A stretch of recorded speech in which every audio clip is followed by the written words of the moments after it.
Close your eyes, dear listener, and let the sands of time carry you to the heart of ancient Egypt, where a single slab of stone, buried beneath centuries of silence, held the key to unlocking one of humanity's oldest mysteries.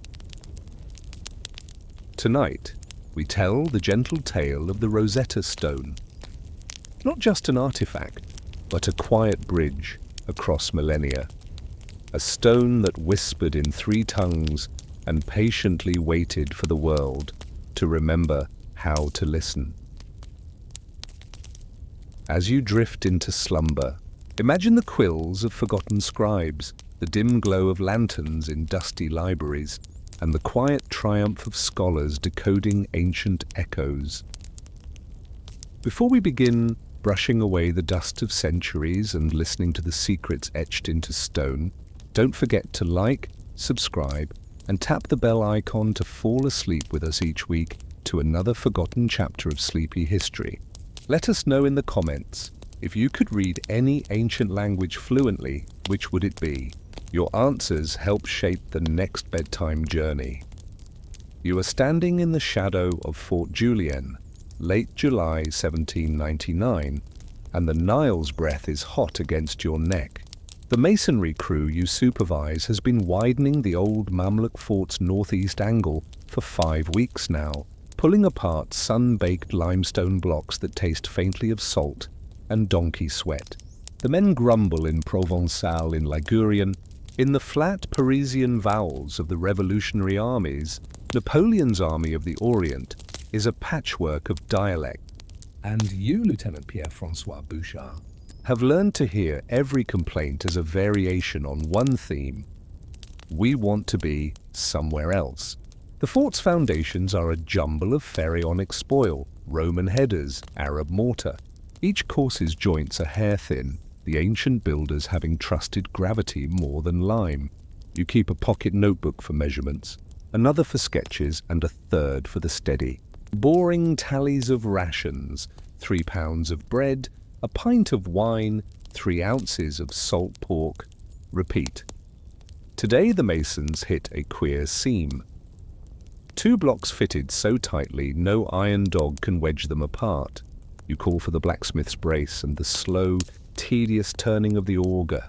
The dust smells like old rain. The bit slips, scrapes, then drops half an inch, a hollow. When the block finally slides free, the gap reveals not rubble but a second face, dark grey, almost glassy, carved with perfect little pictures, lions, owls, kneeling men with flails. Along the edge runs a ribbon of Greek, the letters as sharp as if cut yesterday. The men crowd in, but you feel something colder than curiosity, the sudden recognition that this lump of stone has waited for you, personally, and that its patience is heavier than any siege gun. You order the crevice cleared, the block lifted. It takes 8 men and a creaking tripod of spare muskets. The slab is 4 feet long, 2.5 high, not quite a foot thick. One corner is chipped, revealing the same crystalline grey throughout. You weigh it in your mind, perhaps 700 weight, enough to break a back, enough to matter. You have seen cartouches in the Cairo Institute's papers, those oval rings that enclose royal names, and here they are, repetitive, methodical, marching across the stone like bureaucrats. You copy 3 lines of the Greek into your notebook, letter for letter, not knowing whether they are royal decrees or grocery lists. The sun climbs. Someone brings you water thick with Nile silt. You drink without tasting. Night falls. You sit alone by the stone, lantern low, and trace the Greek with a damp finger. The letters spell polite, rounded sentences, no angry manifesto, no lover's oath, just the calm administrative language of tax and temple. You feel the first tug of an affection that will never quite leave you. The affection for evidence, for the dull fact that survives fire and flood. You wonder who last read this text before the block was turned face down and built into the wall. A clerk, a priest, a child sent to fetch the priest. The fort's owls call across the river. The Nile glints like polished bronze. You wrap the slab in a length of discarded canvas, lash it to a makeshift sled, and drag it to your tiny quarters. The scrape of stone on sand is the only sound for miles. In the morning, you report to General Menu, who is busy requisitioning donkeys and does not look up. You mention a stone with various inscriptions, and Menu waves you toward the savants, those inconvenient scholars Napoleon has dragged along like ballast. You find the Commission of Sciences and Arts encamped under tattered awnings, arguing over the sex of crocodiles. They greet your discovery with the mild interest of men who have already seen too many wonders. The youngest, a boyish engineer named Coutel, loans you a magnifying lens ground in Paris. Through it, you see that the Greek letters are not deepest. Beneath them lies a second script, curlier, like birds nesting, and beneath that a third, pictorial layer, tiny owls, feathers, baskets, upturned eyes. 3 scripts, 1 message, repeated like a bureaucratic form in triplicate. You feel the slow, hydraulic pressure of significance but cannot name it. Weeks pass. The stone becomes your quiet companion. You scrub it with Nile water, removing the pale accretion of centuries. The Greek grows clearer. A decree, you realize, issued by priests assembled at Memphis, full of fiscal clauses and festival dates. You learn to distinguish the angular sigma from the rounded epsilon to recognize the dative case that signals a benefaction.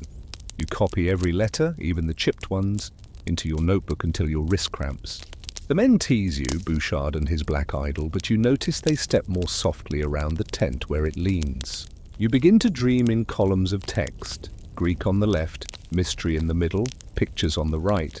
The dream is boring, repetitive, and therefore irresistible. One dawn you load the stone onto a felucca bound for Alexandria. The river is wide, dull pewter. You sit beside it, sketching the fort receding behind you, wondering whether you have just rescued a fragment of history or merely added another weight to the empire's overstretched baggage train. The boatman hums a Coptic hymn. The rhythm matches the oar strokes. You ask him in your clumsy Arabic if he knows what the pictures mean. He shrugs. Old talk, dead king. Same as sand, you write his sentence down too. Everything suddenly seems part of the same long sentence, unfinished. As Alexandria's low, limestone facade swells into view, you feel the first pang of separation anxiety. The stone will go to the Institute, to savants who have never shoveled sand or counted pork rations. They will classify Zhenglan, perhaps even solve the puzzle. You will return to Fort Julian, to more crumbling walls and endless tallies. Yet, you sense that the stone and you are now braided together by a cord of banal moments. The lantern glow, the scrape of canvas, the way your thumbnail fits exactly into a chipped groove. You wonder, not for the last time, whether history is made by the flash of cannons or by the patient accretion of such tiny, tedious recognitions. The felucca bumps against the quay. Rope handlers shout. A customs officer in a faded blue coat demands your papers. You hand him your notebook, open to the copied Greek, and for a moment the noisy wharf grows quiet.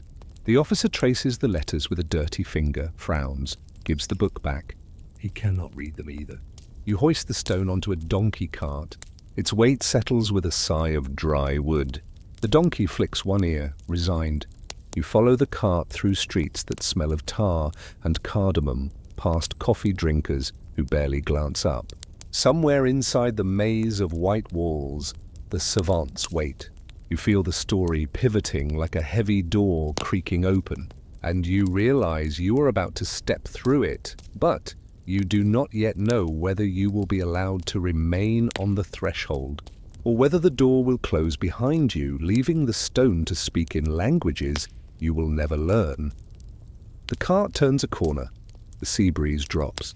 You walk on, carrying nothing but the memory of a lantern's yellow circle on grey stone, and the unanswered question that now rides beside you like a second shadow. Once the stone begins to speak, will anyone bother to listen to the quiet lieutenant who found it? You deliver the stone to the courtyard of the Institute on a Thursday that feels like any other. The savants circle it as if it were a wounded creature, murmuring in metric French. One tall man with ink-black fingers, you later learn he is the mathematician Fourier, measures every edge twice, records the numbers in a leather ledger, then walks away without a word. You wait for congratulations, for questions, even for blame, but no one asks your name. A porter signs your requisition slip with a blunt quill. The ink splatters like a small bruise. You are free to go. Outside, the Alexandrine sun glares off whitewash, and you feel the peculiar ache of having become superfluous to your own story. Back at Rosetta, 40 miles east, a fortnight's ride, you resume the routine of parapets and payroll. The Nile subsides, mosquitoes thin. The men swap summer fever for autumn dysentery. You keep one blank page in your notebook titled Further Observations on the Trilingual Stone, but nothing ever goes there. Instead, you log the daily temperature of the river, 28 degrees or more, 27 and 26 degrees, the number of barrels of spoiled biscuit, 16, the date the first heron appears, October 4th. The entries feel like an antidote to mystery. At night, you sit on the glacis, watch lantern boats drift downstream, and imagine the stone under its Alexandrine awning, waiting for minds better equipped than yours. You wonder whether it misses the dark intimacy of the fort wall, the way a retired clerk might miss his cramped office. In November, a courier brings newspapers 9 weeks old. You read that the Institute has christened your find La Pierre de Rosette, as if it were a provincial debutante. There is talk of packing it to France, but the Royal Navy prowls the coast, and the stone is deemed too heavy for any fleeing frigate. You picture it boxed in pine, nested in straw, sweating coldly in a ship's hold while cannonballs smack the planking overhead. The image is oddly comforting. At least the stone would share the soldier's risk. You copy the newspaper paragraph into your notebook, then realize you have misspelled Rosette with one T. You leave the error uncorrected. It feels honest. December brings orders to demolish what remains of Fort Julian. The work is colder now. Chisel chips ricochet like tiny musket balls. You find yourself lingering over each course, measuring, sketching, as if the wall might reveal a second tablet. It does not. On the final day, you pocket a thumb-sized flake of limestone, banded with the faintest red striation. It is nothing, geologically, but you like its weight against your palm. That night, you burn your last candle, writing a letter to your sister in Dijon. You describe the stone, the decree, the 3 scripts, the way the Greek tasted of iron and salt. You do not mention how no one at the Institute asked your name. You seal the letter with a wafer of flour paste, address it in a careful slant, and set it aside for a courier who may never come. January 1800. The army prepares to march south into Upper Egypt. You are assigned to escort a train of wounded to Alexandria. The journey takes 6 days. The road is a ribbon of dust between bean fields and date groves. At the Institute, you ask after the stone. A caretaker shrugs, still in the courtyard, still wrapped in tarpaulin. He lets you peek under the corner. The surface is unchanged, yet you swear it has grown colder, as if it resents the daylight. You spend an hour copying 4 more lines of Greek, squinting against the white glare. A French corporal watches, spits thoughtfully, and remarks that all this scratching seems like a lot of fuss for a cemetery marker. You almost correct him. Priestly decree, not tombstone, but the words die in your throat. What does it matter? You walk back to the quay, board the felucca for Rosetta, and feel the cord between you and the stone stretch thinner. March. Plague breaks out in the delta. Quarantines shutter the towns. Boats are burned. You are recalled to Alexandria to help enforce the cordon. Day after day, you stand at a roadblock, checking passes, recording names, waving away wagons of wilted vegetables. The boredom is absolute, sacred. In the lulls, you recite the Greek lines you have memorized, and the priests shall assemble annually at the temple of the great god Epiphanes Eucharistos. The words taste like rust. One afternoon, a courier from the Institute gallops up, frantic.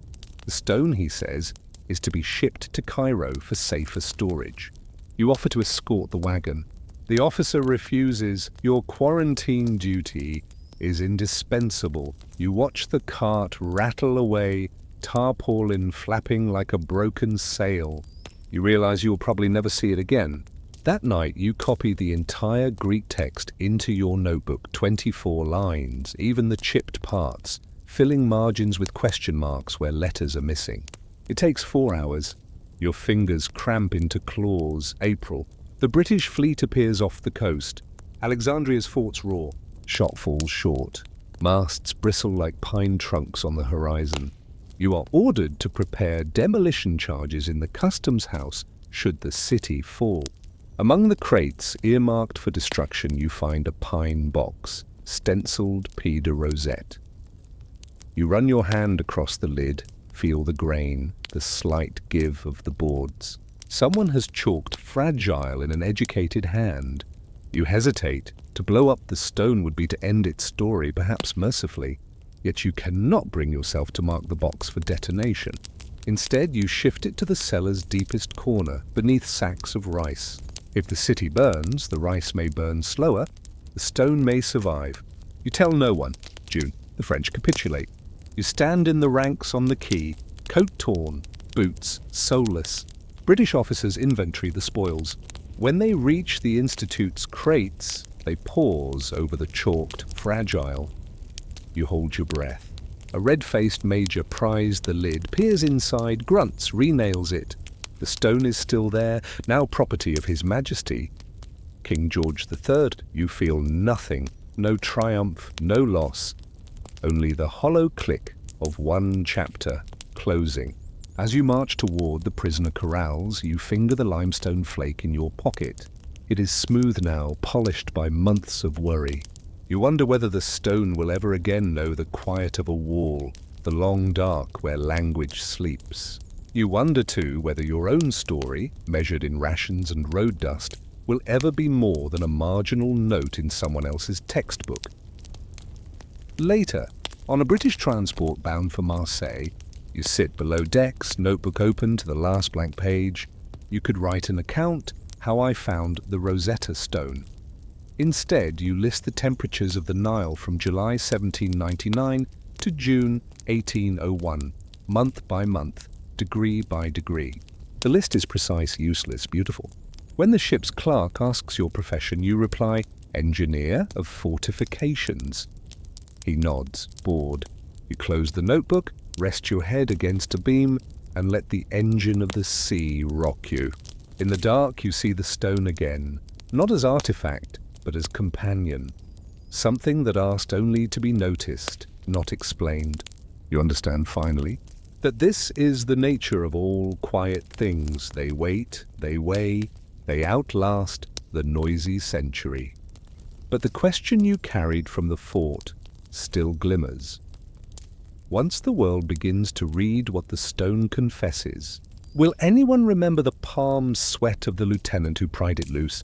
Or will the narrative skip, like a scratched phonograph, straight to the scholars and their deciphering pens?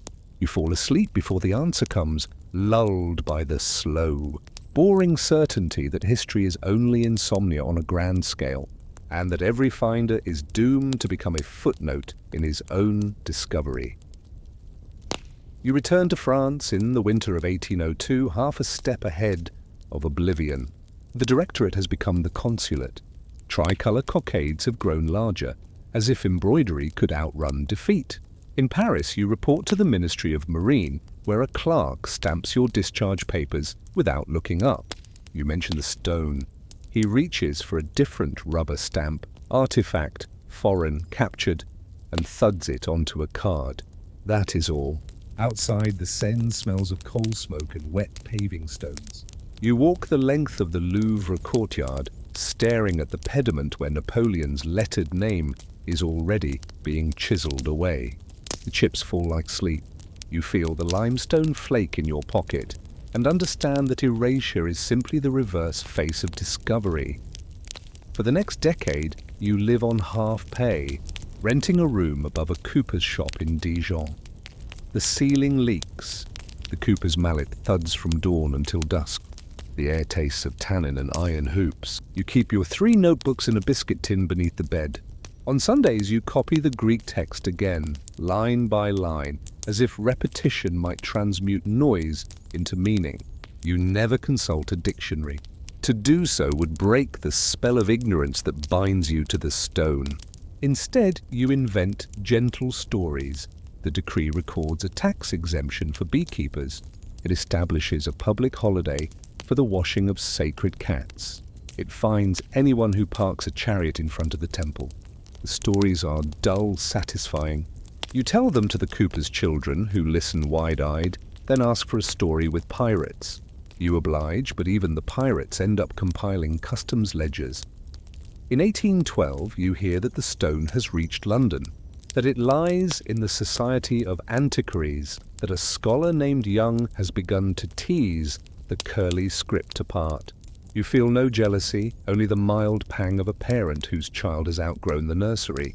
You copy the newspaper paragraph, fold it into the biscuit tin, and resume varnishing the floorboards, stroke by tedious stroke. The war returns, recedes. Napoleon becomes an exile on a wet rock. The Bourbons return with their scented handkerchiefs. None of it touches you. Your moustache greys. Your knees ache on stairways. The cooper dies. The rent rises. Through everything, the notebooks grow fatter with duplication, like onions adding layers in forgetful soil. One autumn evening in 1822, you are sweeping leaves from the doorstep when a strange boy appears, clutching a printed broadsheet. He announces, breathless, that the hieroglyphics have been read. The child does not know what the word means, only that grown-ups have been cheering. You take the sheet indoors, hold it to the window.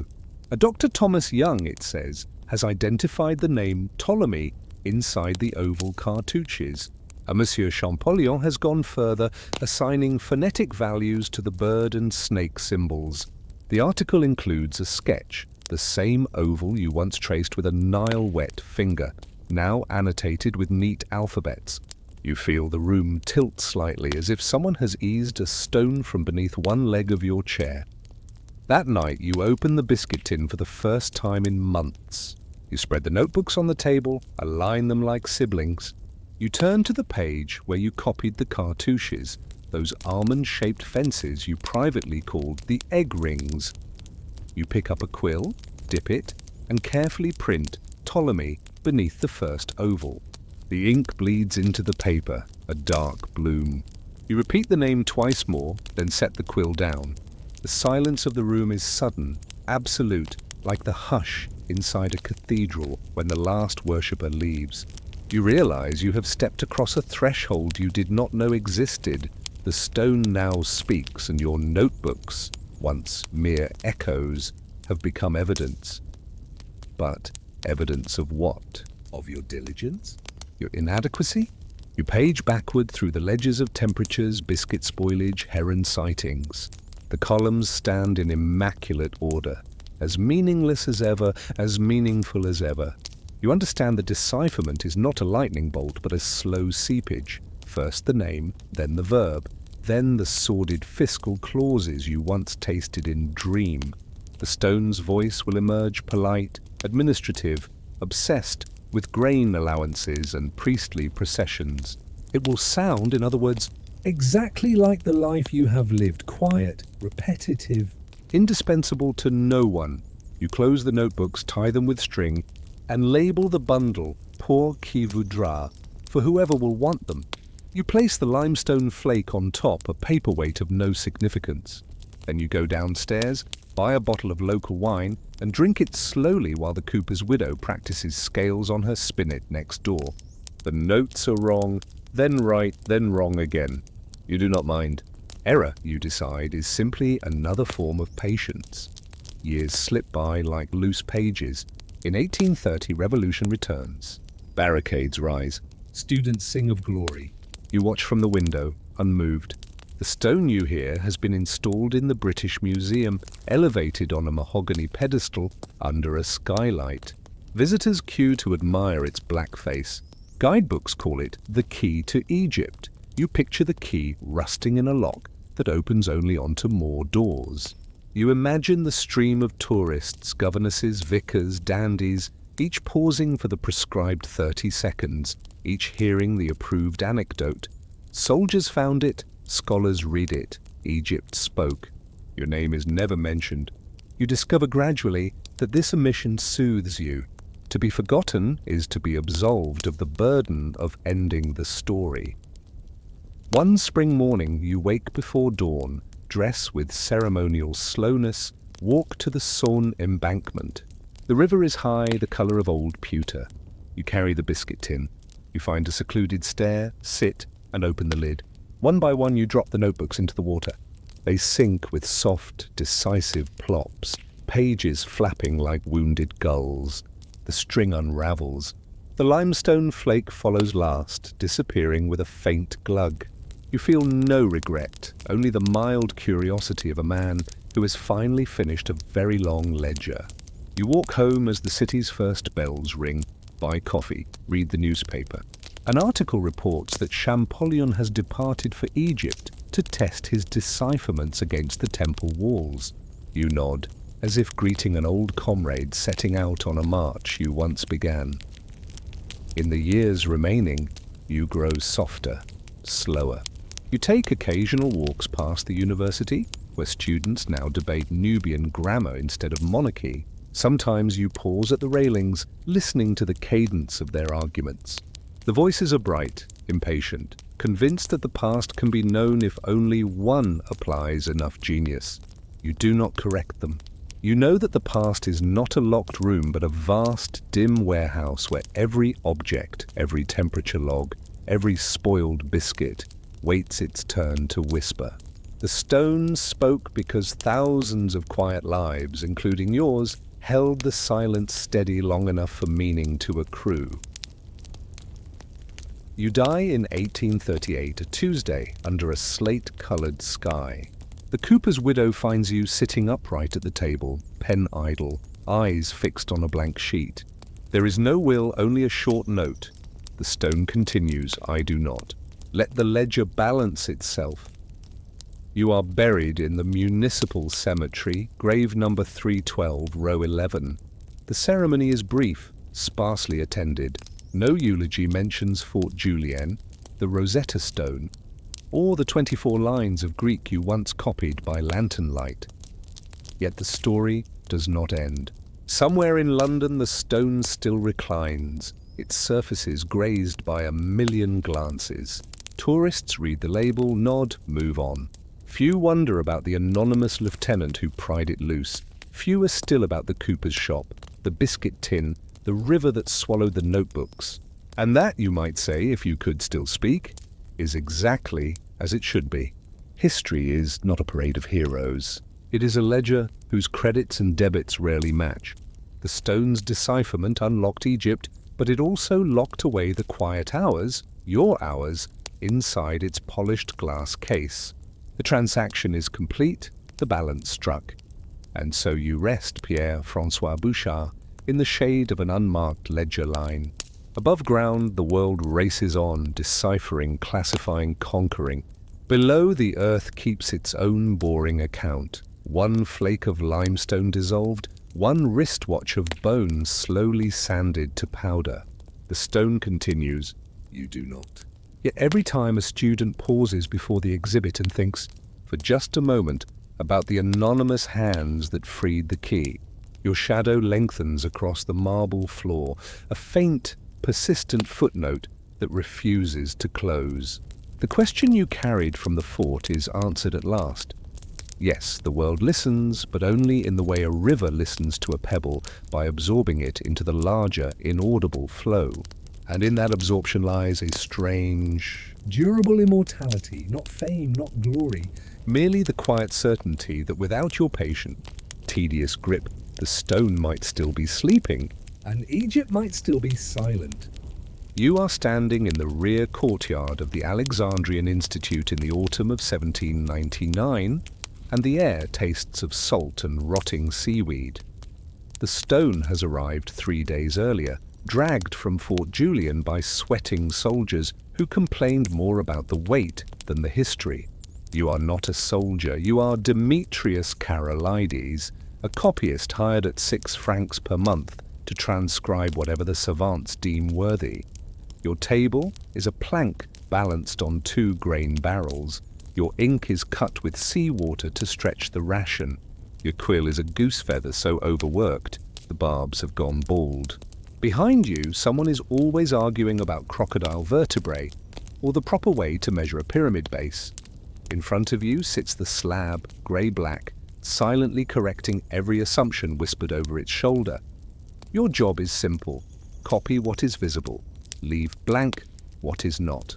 You begin with the Greek because Greek is what you know, 31 years of it inherited from a grandfather who fled Crete with nothing but a psalter and a hatred of Turks.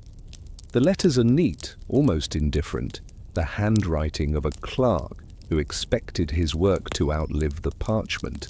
Line by line you transfer them to paper, pacing yourself to the rhythm of the courtyard fountain whose spout drips like a metronome. You do not rush. Haste breeds error, and error means sanded parchment, which means another franc out of your pay. Around noon, the sun climbs directly overhead, and the stone's surface becomes a mirror. You see your own face distorted, eyes floating above a beak of nose, and you look away. When you reach line 14, you notice something odd. A gap, straight-edged, as if someone had taken a chisel and removed precisely 3 letters. You run your finger over the depression, smooth, deliberate.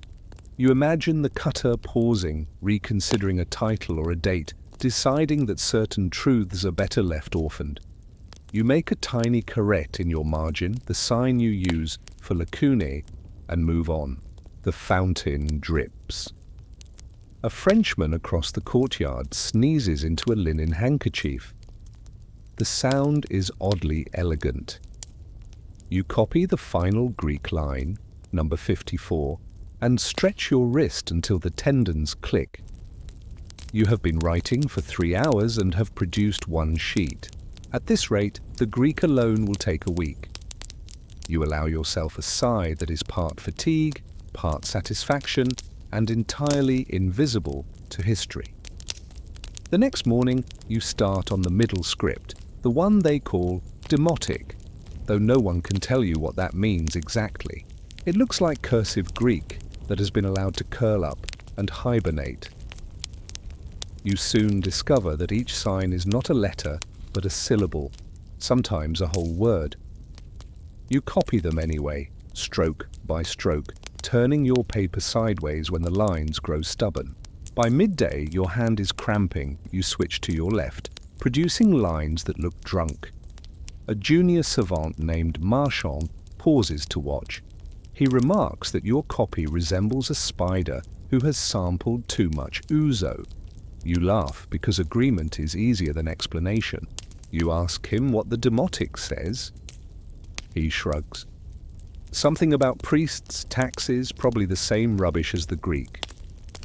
The word rubbish strikes you as disrespectful, but you nod and continue. The stone does not flinch, it has heard worse.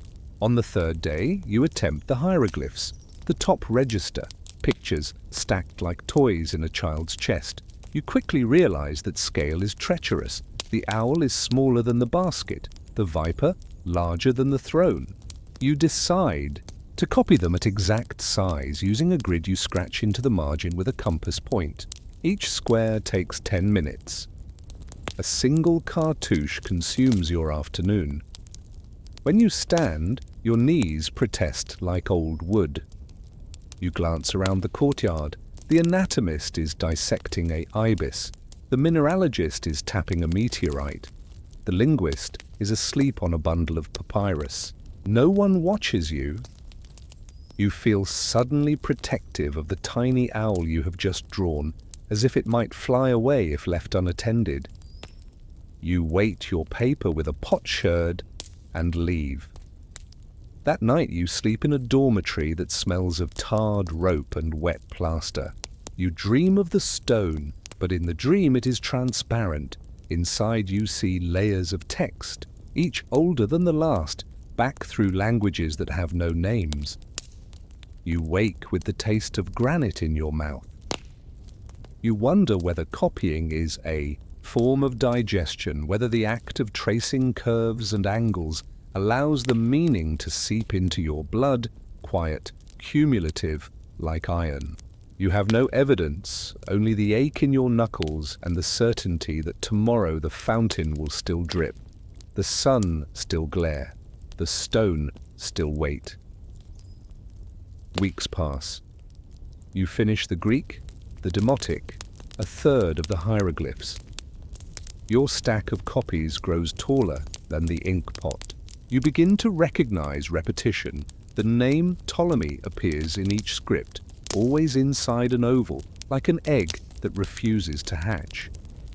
You experiment with saying the name aloud, Ptolemy, enjoying the way it clicks against your teeth. You wonder what Ptolemy looked like, whether he stood in this same courtyard, whether he cared that his name would one day be copied by a penniless scribe with aching arches. You suspect he did not. Power, you decide, is the privilege of not having to imagine clerks. You copy his name 117 times. You stop counting at 118. One December dawn, a British frigate appears on the horizon. Cannonades echo across the harbour. Plaster drifts from the colonnades like unseasonable snow. The Institute is ordered to pack. You help crate papyri, astrolabes, a mummified cat wearing earrings of lapis lazuli. When you reach the stone, you hesitate. It is too heavy for the available boats, too valuable to abandon. The director decides to bury it in the cellar beneath a layer of empty powder kegs. You are chosen to supervise the descent. As ropes creak, you place your palm flat against the surface one last time. It is colder than you expect, as though it has been storing winter. You whisper in Greek, "Wait." The word feels dramatic, so you add, "I will return with better ink." The stone descends into darkness. The trapdoor thuds shut. You nail it closed, feeling oddly like a sexton. The British occupation lasts 18 months. You spend them in a warehouse near the docks, copying shipping manifests for the occupying force. Barrels of salt beef, bolts of sailcloth, crates of musket still smelling of Birmingham oil. The work is identical to what you did for the French, only the letterhead changes. You learn to write His Britannic Majesty with the same detachment you once accorded République Française. At night, you walk to the Institute ruins, now a barracks, and listen through the wall for the faint scrape of stone on stone. You hear nothing, only soldiers snoring, dice rattling, someone singing a Scots ballad off key. You return to your warehouse, copy another manifest, dream of dripping fountains. You age 2 years in 18 months. Your beard comes in streaked with grey that looks like dust, trapped in ink. When the French return, they find the cellar flooded. The kegs have floated. The stone sits in 2 feet of stagnant water, decorated by a single dead scorpion. You help haul it out. The surface is unchanged, save for a faint tide mark that resembles a smile. You feel an embarrassing surge of affection. You begin again. Greek, Demotic, hieroglyphs, checking each copy against the original, correcting errors you now perceive. You work faster. You have become, without noticing, an expert in your own ignorance. A new savant arrives. Champollion, very young, very intense, with eyes that seem already to be reading the next sentence before you have written it. He studies your copies, asks polite questions, thanks you. You feel like a midwife whose child has been borrowed by a philosopher. You do not mind. The fountain drips.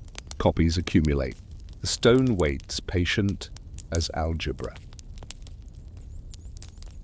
One April evening, you finish the final hieroglyph. You stack the pages, tie them with twine, Label the bundle Alexandria 1799-1801. You carry it to the director, who signs your discharge voucher and adds a bonus of 12 francs, enough for passage to Crete, should you wish to claim the grandfather's vineyard that may or may not still exist. You return to the courtyard, sit on the coping of the fountain, and listen to the hinge of history creak open somewhere far beyond your hearing. You realize you have spent 26 months in intimate contact with a text you still cannot read. The thought does not disturb you. Meaning, you decide, is like sediment. It settles in layers, and the bottom layer is always copied by someone who does not yet understand. You tuck a blank sheet into your pocket, just in case, and walk toward the harbor. Behind you, the stone sits alone, drying in the moonlight, already rehearsing the next chapter. You do not look back. You have learned that forward motion is simply another form of copying, one line after another, until the page runs out or the scribe does. You reach Crete in the winter of 1802 and find the vineyard gone to thistle and goat hoof. The house is a roofless rectangle filled with wind and owl pellets. You stand in what was once the doorway and feel time accordion. 31 years collapse to a single afternoon of your grandfather reciting the psalmody while pruning. You have no desire to rebuild. Instead, you rent a single room in Candia, above a cobbler who beats souls at dawn. You bring with you one souvenir, a hand-sized scrap of paper bearing the cartouche of Ptolemy cut from your final Alexandria sheet.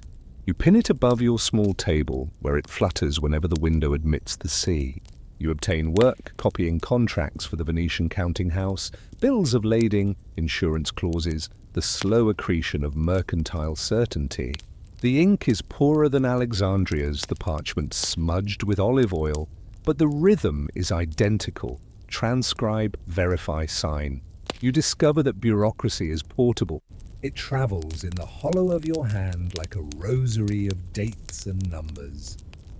At night, you teach yourself Coptic.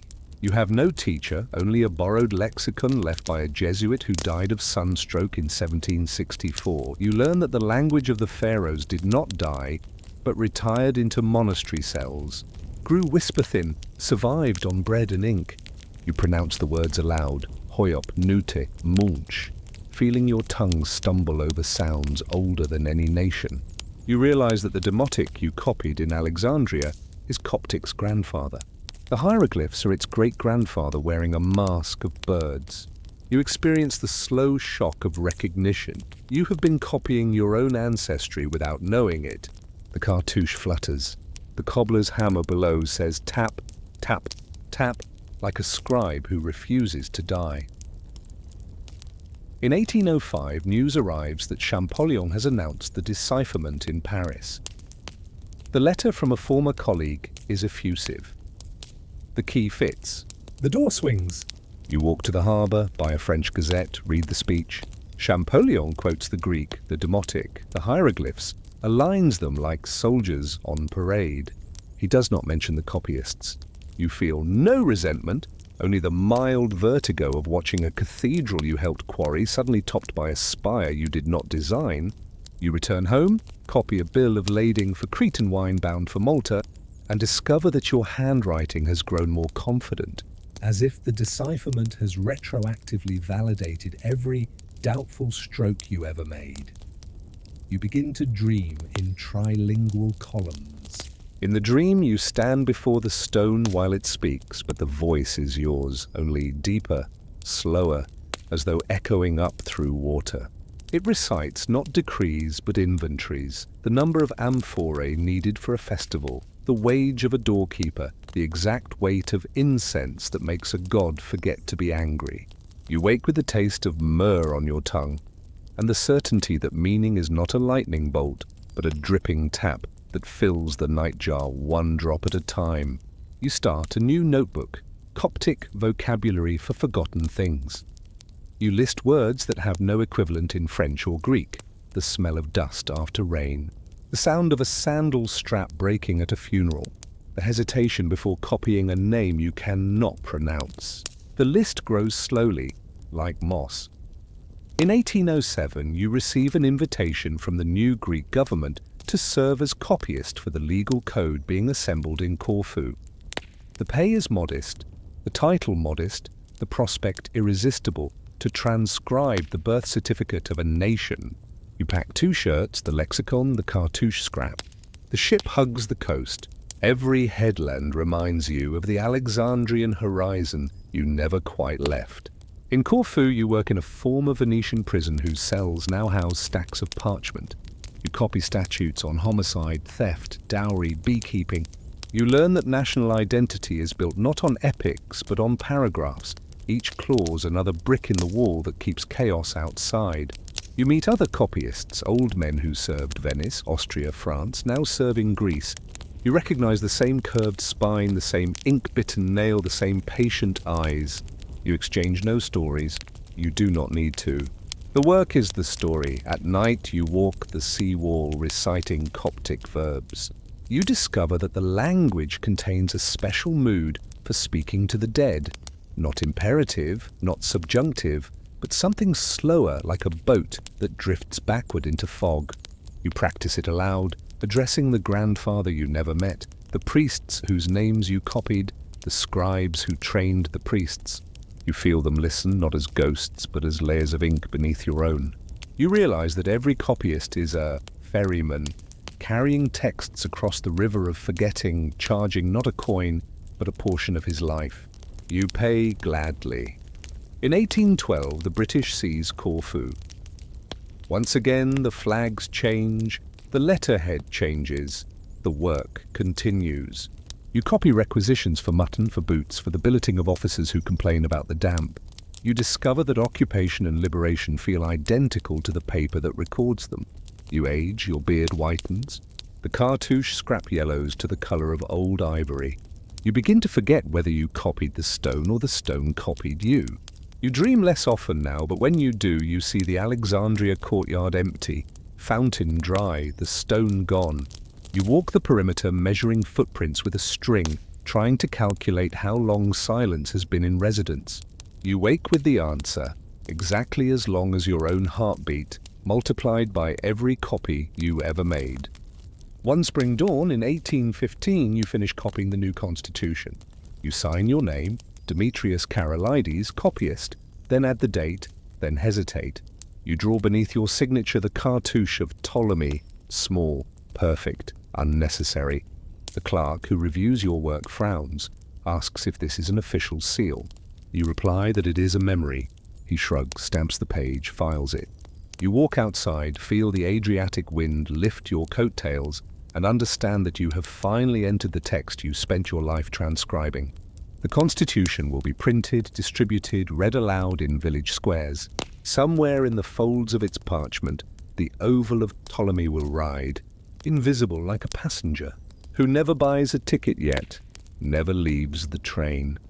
Years later, how many you no longer count. You retire to a village in the foothills where the only sound is goat, bells and the scratch of your pen copying parish records.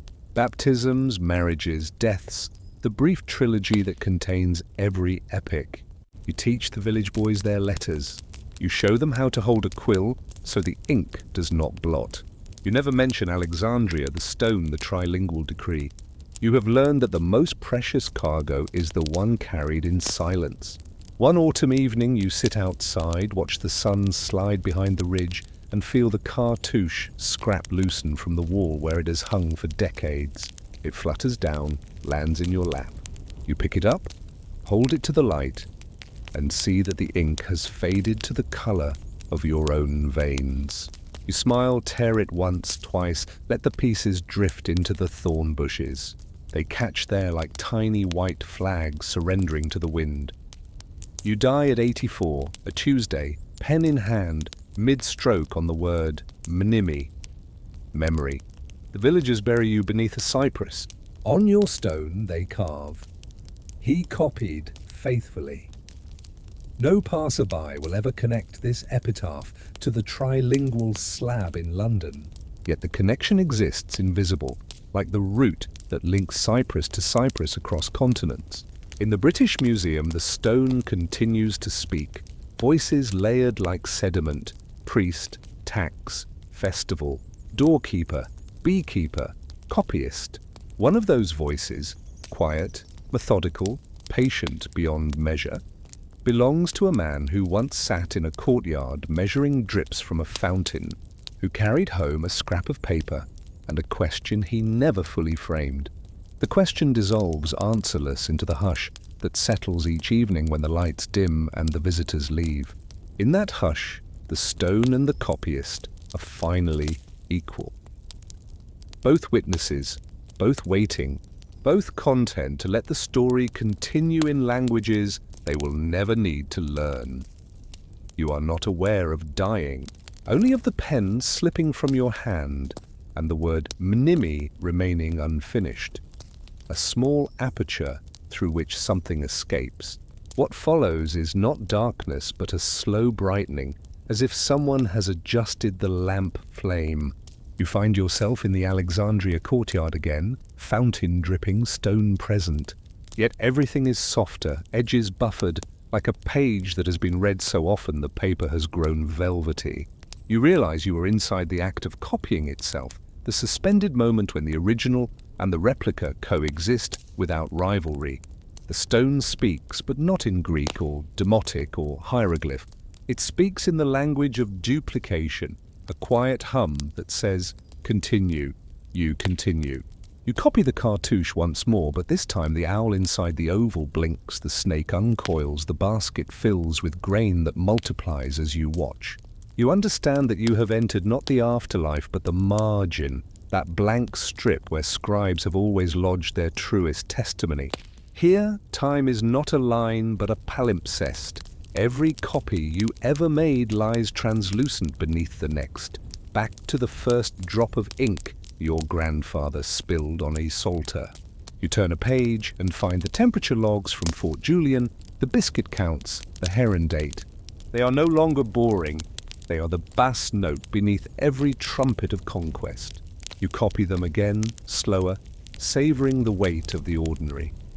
A figure approaches, Champollion, still youthful, still fevered with discovery. He does not see you. He sees only the stone, and his eyes reflect the sudden blinding map of language. You watch him cry, watch him exclaim, "Je tiens l'affaire." You feel no jealousy, only tenderness, as one feels for a younger brother who has just learned to read. You want to tell him that the real discovery is not the phonetic value of the owl, but the patience that allowed the owl to wait. You try to speak. Your mouth produces only the sound of dripping fountain. Champollion leaves, carrying the key. The door he opens swings away from you, not toward. This, too, feels correct. You turn another page and find yourself in the British Museum, skylight white, crowds murmuring. The stone reclines on mahogany, label crisp, key to Egyptian writing. You stand beside it, invisible, while a guide recites the approved anecdote. Soldiers, scholars, decipherment, glory. No one mentions the copyist who copied before reading existed. You do not mind. You have learned that omission is simply another form of preservation. What is left out survives in the folds of silence, like a letter tucked inside a book and forgotten for centuries. You place your hand, insubstantial now, against the stone surface. It is warm from the lights, warm as living skin. You feel the layers, priestly decree, tax clause, festival date, copyist ache. They pulse together, a single heartbeat. You drift with the visitors into the gift shop, where postcards reproduce the cartouche in cheerful colors. You watch a child choose one, pay with pocket money, slip it into an envelope addressed to Grandpa.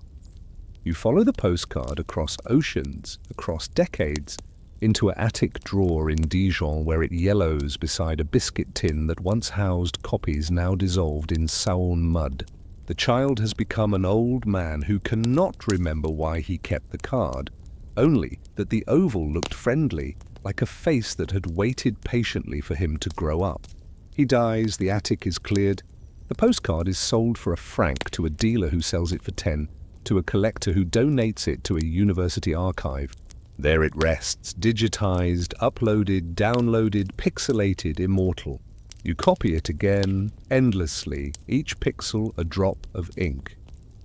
You understand now that the stone's decipherment was never a single moment but a long, slow transcription of attention, Carolindes to paper, Champollion to alphabet, scholars to database, tourists to retina, archive to server, server to cloud.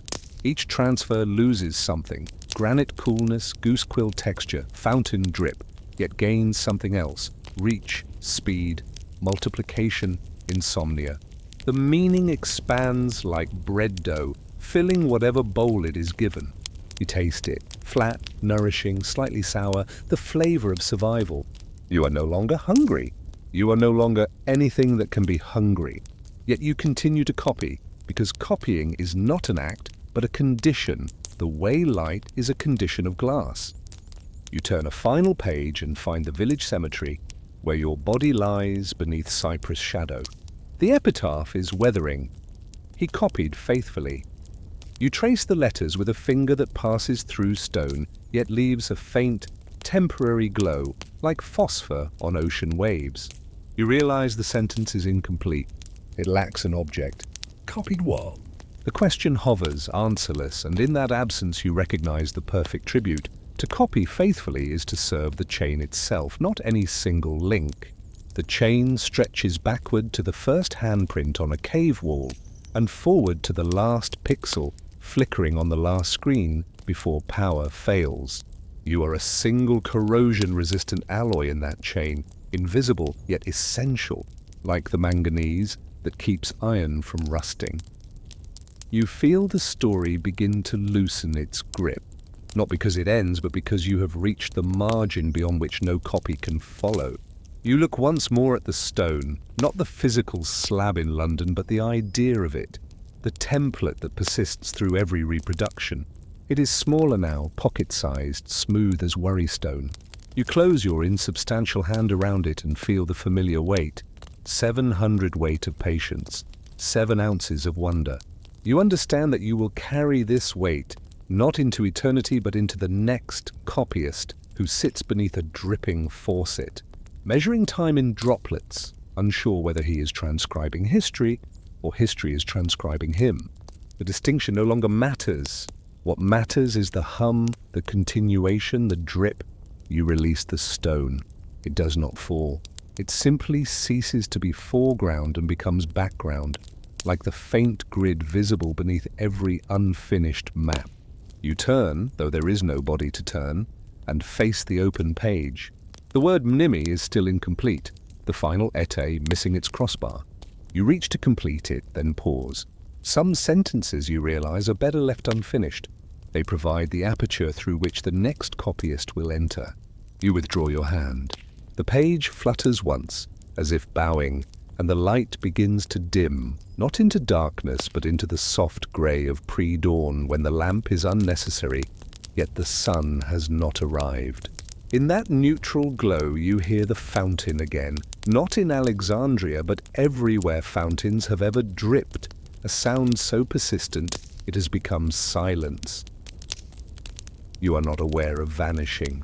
You are aware of being absorbed, the way a drop of ink is absorbed by paper, leaving a stain that is both smaller and larger than itself. The stain is the margin, the palimpsest, the chain. It is also the epitaph, now complete. He copied faithfully the unfinished sentence of the world. No one will ever read this epitaph, yet everyone who has ever copied anything, shopping list, love letter, tax form, decree, will unconsciously recite it. They will feel the faint weight of 700 weight in the palm that holds the pen or taps the keyboard. They will sense the oval of Ptolemy hovering, patient, unhatched. They will continue, and in that continuation, boring, faithful, indispensable. You will persist, not as name or face, but as the quiet hum that says, the story is larger than its tellers, and the margin is wide enough for all of us who wait, who copy, who refuse to let the last word be written. You are standing in the customs shed at Alexandria, in September 1801, and the air is a mixture of tar, cumin, and the sweet rot of dates left too long in burlap. The stone lies on a pallet of freshly sawn pine, still wrapped in the tarpaulin that smells of Fort Julian's gunpowder. You are not a soldier, not a scholar. You are Guillaume Blériot, sous-commissaire of maritime inventories, and your task is to decide whether this slab is cargo or contraband, treasure or ballast.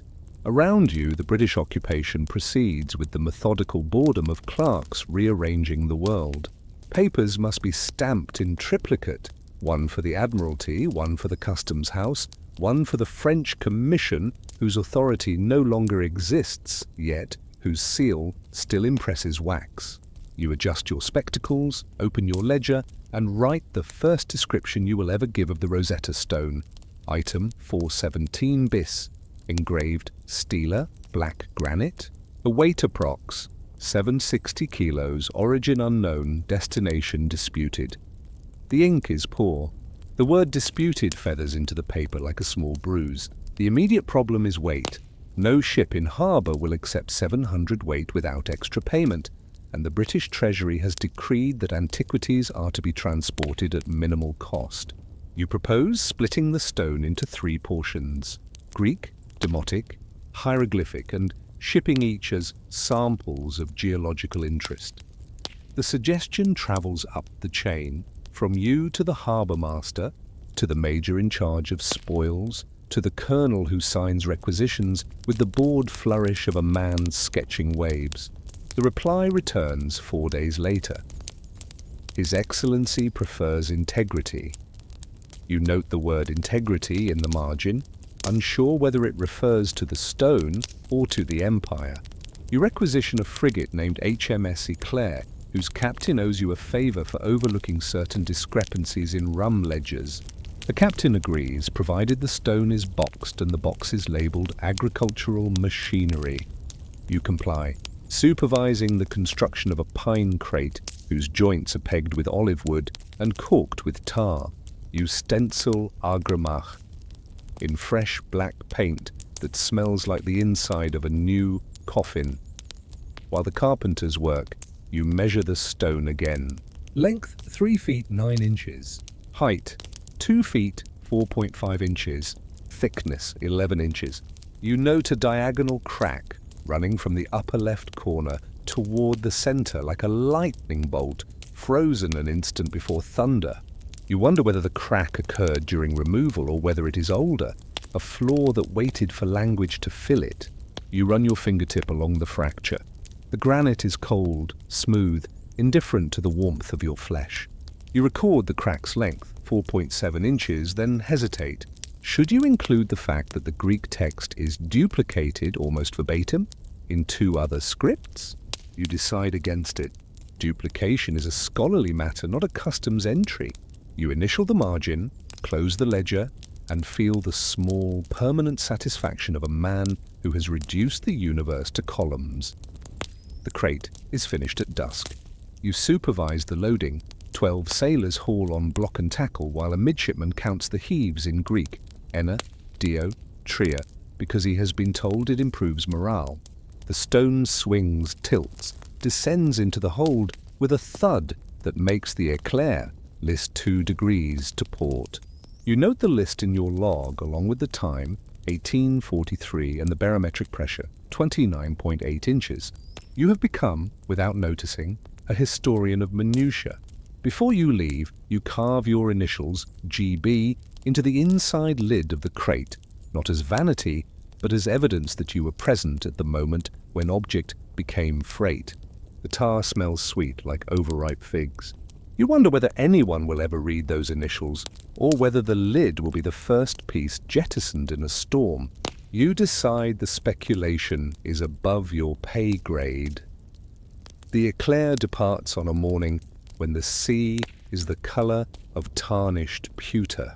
You stand on the quay, hat in hand, watching the ship diminish until it is a black parenthesis against an uncompleted sentence. You return to the shed, sweep the granite dust into a pile and weigh it, 3.2 ounces. You bottle the dust Label it Sample for 17 bis and store it in the cabinet reserved for items too trivial to archive, yet too singular to discard. The bottle will remain there for 47 years until a junior clerk searching for string knocks it over and sweeps the grey powder into the harbour, where it disperses without witness. You will never know this. You will die believing the dust still waits, patient as salt. With the stone gone, your workload increases. Every antiquity now requires a dossier, provenance sketch, condition report, insurance valuation, possibility of replication by plaster cast. You invent forms, carbon copy them, file them in triplicate. You develop a shorthand, SS for sound surface, FF for minor fracture, LL for likely looted. You teach the codes to 2 assistants who copy them with the docile accuracy of men grateful for government work. The forms multiply like rabbits. Soon you need a larger cabinet, then a room, then a second room. You call the collection Registre de Curiosité and index it alphabetically, then geographically, then chronologically, then by weight. Each system reveals new discrepancies. Each discrepancy breeds new forms. You discover that bureaucracy is a living thing. It feeds on contradiction and excretes stability. In January 1802, you receive a letter from Malta. The eclair has arrived, but the stone's crate has cracked along the diagonal seam you noted. The captain requests instructions: jettison, repair, or transfer.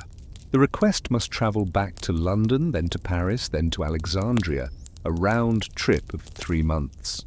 You draft a reply: maintain integrity, repair with iron strap, charge cost to Crown. You copy the reply into 4 ledgers, sign each with a different pen to satisfy auditors who believe variety prevents fraud. You seal the letter, hand it to a courier, and feel the familiar hollow that follows every decision. The sense that action has only deferred the necessity of further action. You go home, eat grilled fish, read 2 pages of Robinson Crusoe, sleep dreamlessly. Spring brings worse news. The repaired crate has been offloaded onto HMS Foudroyant, flagship of the Mediterranean fleet, which has been ordered to Toulon to refit. Toulon is French territory. The stone risks capture. You draft an urgent memorandum proposing transshipment to a neutral merchantman flying Swedish colours. The memorandum travels up the chain, across the channel, through Whitehall, where it is read by a junior lord who has never seen Alexandria and who confuses Rosetta with a type of sweet wine. He initials the corner, files it under Egypt Miscellaneous, and forgets it. Weeks later, you learn that the Foudroyant has sailed for Gibraltar instead, carrying with it not only the stone, but also 40 cases of sherry intended for the Admiral's table. You note the conjunction in your diary, 18th April, stone and sherry share hold. Both improve with age? The joke is feeble, but it is yours. Summer grinds on. You receive inventories from Gibraltar. The stone has been transferred to the ordnance yard, where it serves as a mounting block for artillery officers adjusting stirrups. Each report appends a new indignity. Surface slightly chipped by saber strike. Graffiti carved, initials illegible. Used as bench during card game. You file each report, stamping them seen in purple ink that fades to lilac under the Egyptian sun. You begin to dream of the stone as a guest who overstays welcome, drinking the host's wine and breaking the furniture. You draft a strongly worded memo demanding respect for antiquities. The memo is returned with a marginal note. Suggest you address complaint to Napoleon. You laugh, an abrupt bark that startles a clerk into dropping a seal.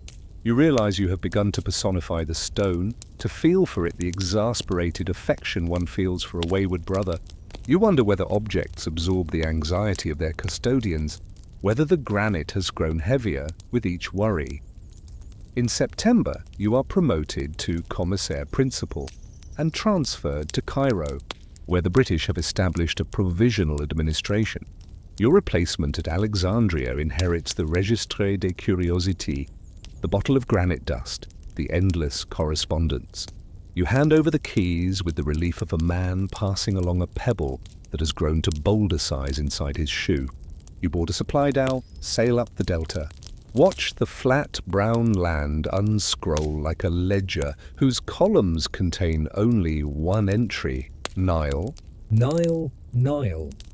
You reach Cairo, install yourself in a Mamluk house whose courtyard fountain still whispers Rosetta.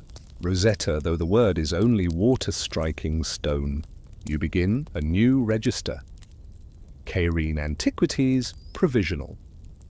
You wonder how many registers you will fill before you are allowed to stop. You suspect the answer is nested inside the cartouche you have never learned to read. 1 year later, you receive final word.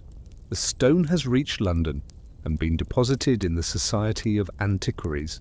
You note the fact, close the ledger, and feel the peculiar emptiness that follows the departure of a difficult guest. You walk to the Nile embankment, watch the current carry away a fragment of papyrus that might once have been part of a decree, or a love letter, or a laundry list. You realize it does not matter. The river copies everything, carries nothing. You return to your office, sharpen your quill, and begin the next inventory. 27 Ushabti dolls, 14 bronze mirrors, 1 sphinx nose.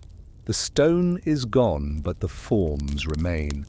And the forms, you now understand, are the true antiquity.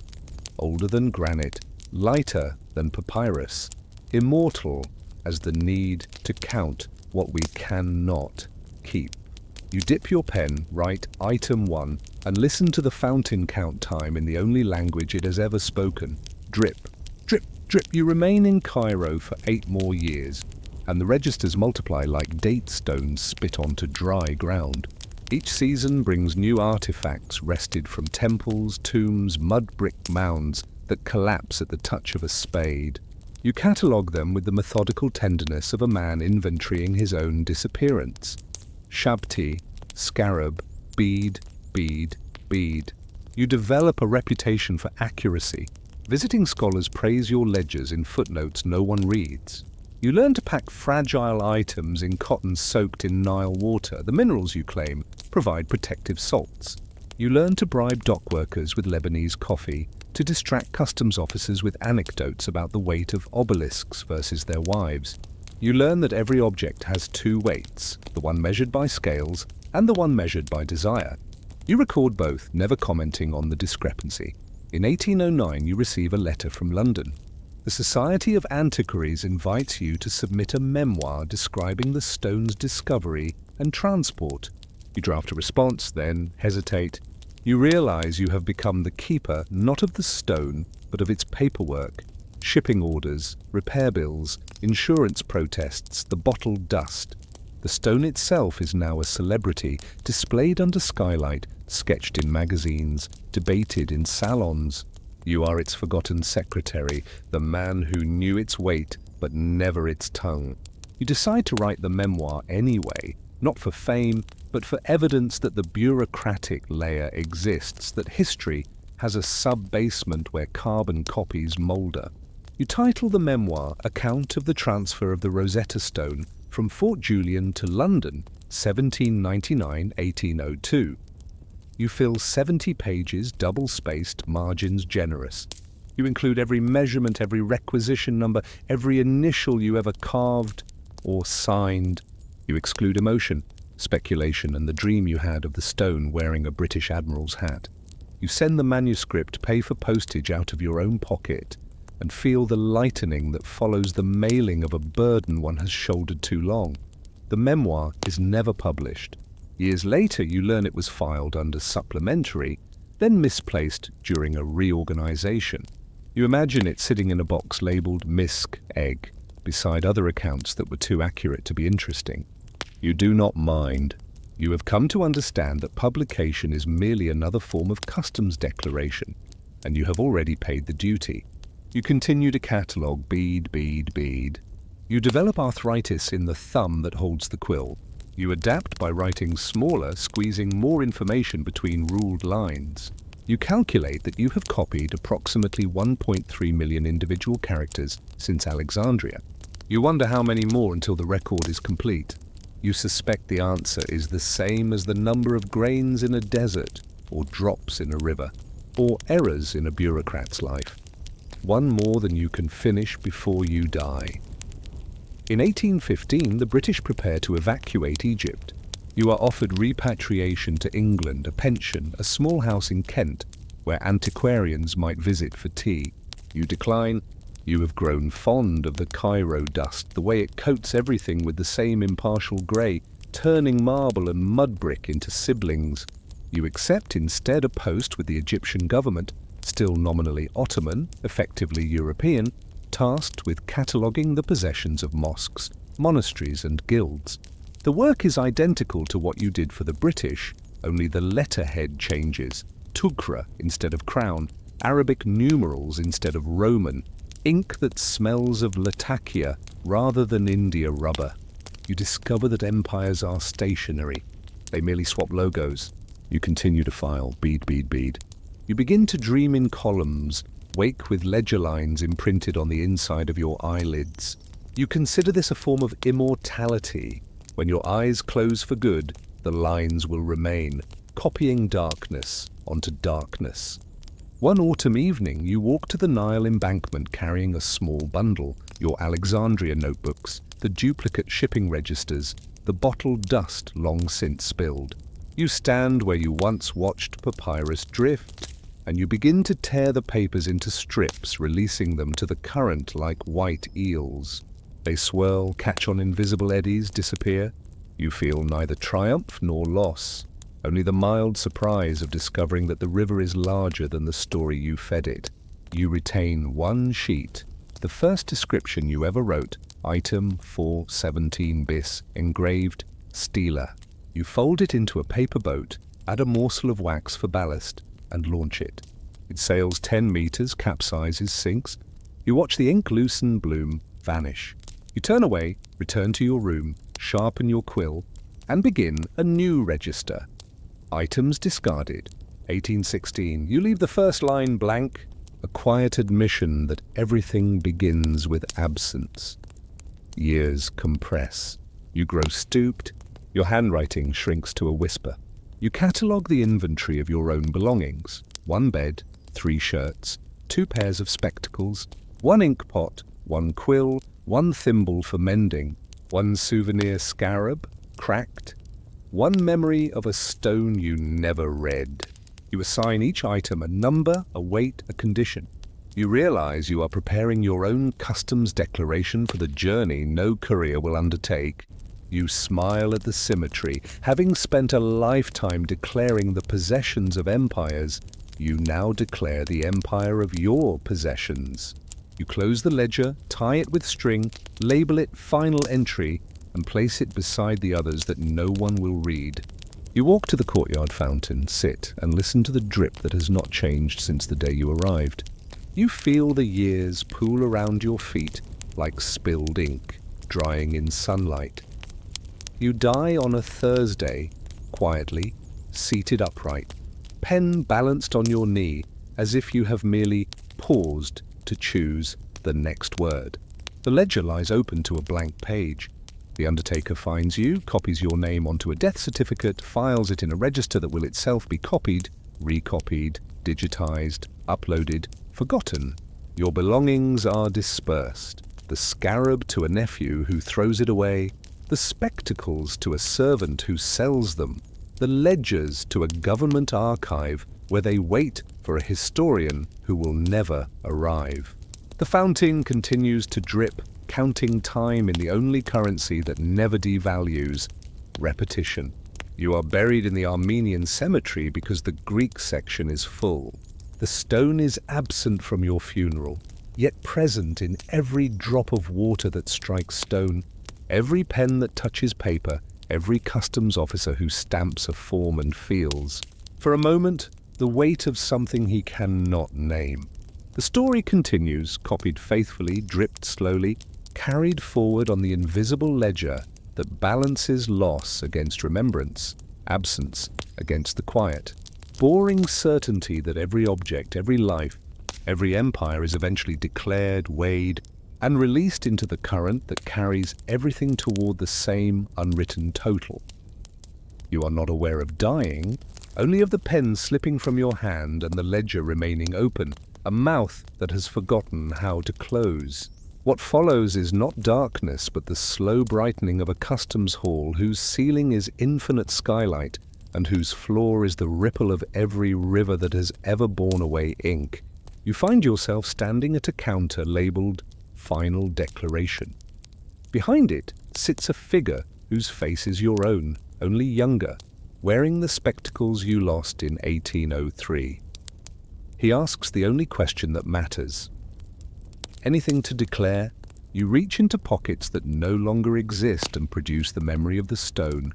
Weight approximately 760 kilos, origin unknown, destination disputed. The clerk nods, stamps the memory with a sound like a drip striking stone, and hands you a receipt that reads, "One story, transferred in perpetuity." You turn the receipt over.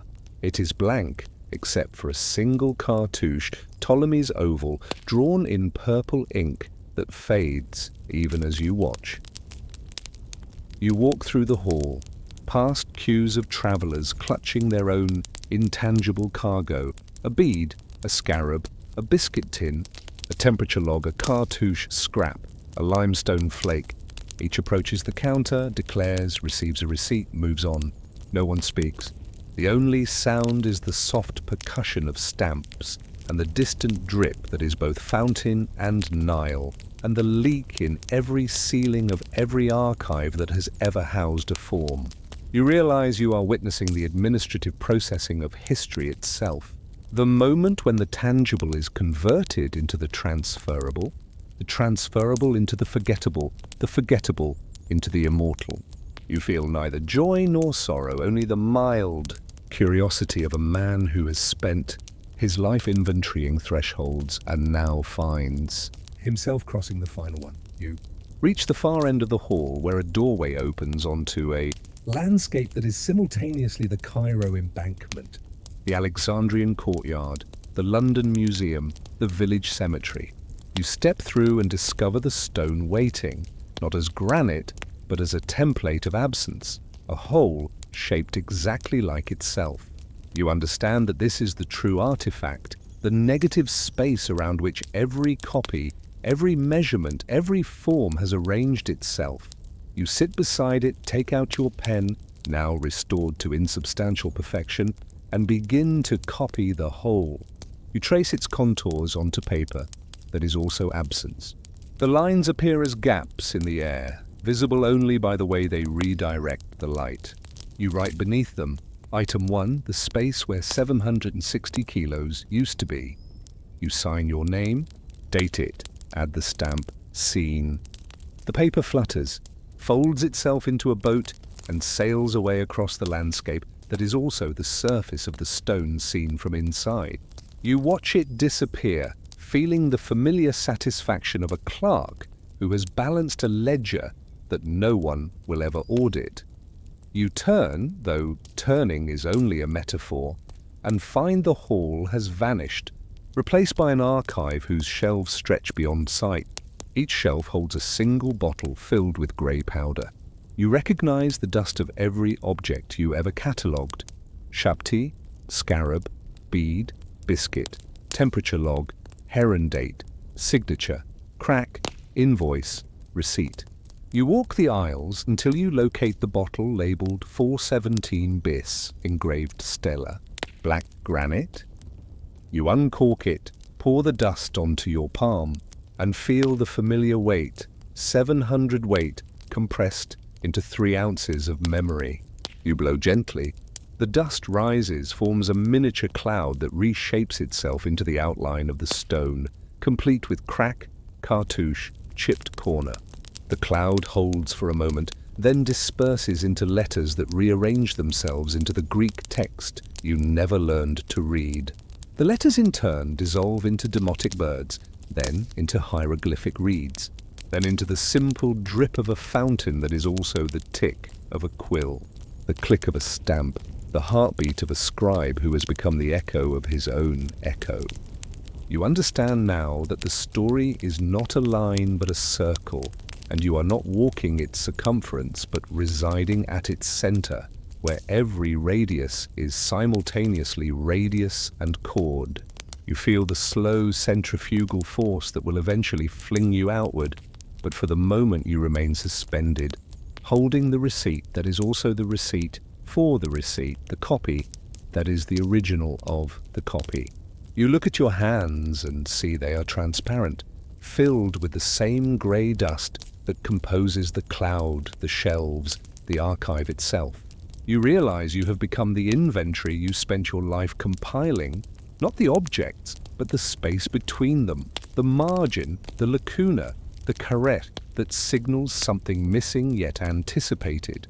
You smile because the joke is gentle. The bureaucrat has become bureaucracy. The clerk has become the ledger. The copyist has become the margin where every future copy will rest its questioning pen. You feel the circle begin to widen, carrying you outward, not as movement but as dilation, the way ink spreads in water until it is no longer a drop, but a presence that tinges every molecule. You pass through the landscape that is also the stone's interior, the archive that is also the river, the customs hall that is also the cemetery. At each point you deposit a particle of yourself, a mote of grey dust that settles into the cracks of the world, between the Greek and the demotic, between the demotic and the hieroglyphic, between the known and the unknowable. You do not lose yourself. You multiply, the way a document multiplies through copies, each slightly fainter, yet still legible to the patient eye. You become the patience itself, the drip between fountain and ear, the interval between stamp and wax, the pause before the final word is written. You arrive, though arrival is only another metaphor, at the place where the circle closes, which is also the place where it begins. You find the stone again, but now it is transparent, filled with the same grey dust that composes you. Inside you see every copy you ever made, every measurement, every initial, every board signature on a board form. They drift like silt, settling into layers that will someday compress into a new kind of granite. Not for building walls, but for building margins. The blank strips where future clerks will rest their eyes while they decide how to reduce the world to columns. You place your hand, insubstantial yet infinitely heavy, against the surface and feel the familiar cold, the familiar smoothness, the familiar indifference that is also the most tender form of recognition, the object acknowledging the custodian who became its shadow. You withdraw your hand, leaving no print, yet knowing the print is there, invisible, indelible, like the watermark in paper that reveals itself only when held to the light. You turn, though turning is only the memory of motion, and walk away, though walking is only the memory of distance. Behind you the stone remains, patient as algebra, waiting for the next courier, the next inventory, the next customs officer, who will measure its weight and find it unchanged, unaware that the weight now includes the accumulated gravity of every bureaucratic gaze that has ever rested upon it. You carry with you the receipt, now blank except for the cartouche that continues to fade, approaching but never reaching invisibility, the asymptote of remembrance. You understand, finally, that the story is not yours to finish, it is yours to continue. The way a drip continues, the way a ledger continues, the way a margin continues long after the text has ended. You become the continuation itself, the quiet hum that says, the next copy is already underway, the next measurement already recorded, the next form already stamped. You do not end. You simply recede, like the last line on a page that grows fainter as the ink runs out, yet remains readable to anyone willing to lean close and trust the patience of paper. In that receding, you find the perfect balance. The stone continues, you continue, the drip continues. The story continues, boring, faithful, indispensable, and entirely free of the burden of ever needing to conclude. You are standing in the pillared hall of the Temple of Ptah at Memphis, in the spring of 196 BCE, and the air smells of freshly milled emmer and the sour sweat of scribes who have not bathed since the festival of Opet. Around you, the high priests of every nome in Egypt have gathered, wrapped in linen so fine it could pass through a signet ring. Their wigs are taller than their children, scented with myrrh and warmed by the body heat of ambition. You are not a priest.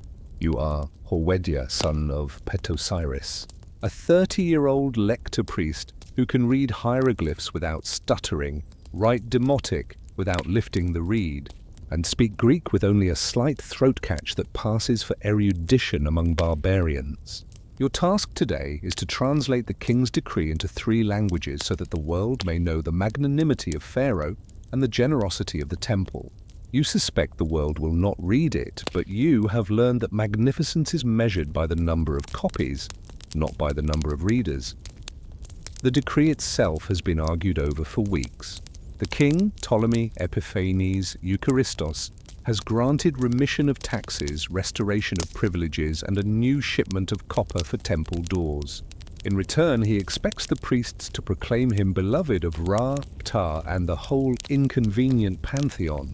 The bargain is older than the pyramids, yet each generation must dress it in fresh formulae. You sit cross-legged on a reed mat, seed a tablet on your knees, and begin the hieroglyphic version. You carve each sign with the care of a man planting seeds he will never harvest. The owl takes shape first, then the viper, then the basket. That means, look, you feel the familiar fusion of sound and picture. The owl becomes the sound M, the viper becomes F. The basket becomes NB. Together, they spell Lord of Heaven, but they also remain owl, viper, basket, animals and objects that continue their own lives inside the sentence. You love this double existence. It reminds you that meaning is a tenant, not a landlord. Beside you sit Hathor, the daughter of the chief archivist, copies the demotic version onto papyrus. Her reed pen whispers across the surface like a mouse cleaning its whiskers. She writes without looking up, her left hand smoothing the sheet, while her right deposits ink in measured doses. You have watched her for 3 seasons and have not yet decided whether the small mole on her temple is a beauty mark or a punctuation sign. She finishes a line, blows gently, and the papyrus responds with a faint rustle that might be applause. You want to ask her whether the Greek word Eucharistos, thanksgiving, feels as false in her mouth as it does in yours, but you do not wish to disturb the rhythm of her breathing. Instead, you return to the owl, giving it an extra flourish that serves as a private greeting she will never notice. Across the hall stands Ariston, an Alexandrian Greek attached to the king's chancery. He is responsible for the Greek text, the version that will be carved last, the one that outlasts both of you.